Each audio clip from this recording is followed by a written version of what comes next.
Day 5 says, God carries your burdens.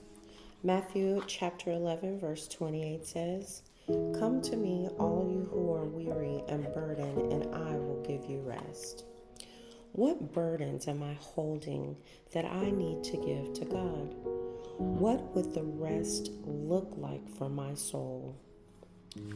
The prayer says, Heavenly Father, I bring you the weight I've been carrying for so long. Teach me how to release it into your hands.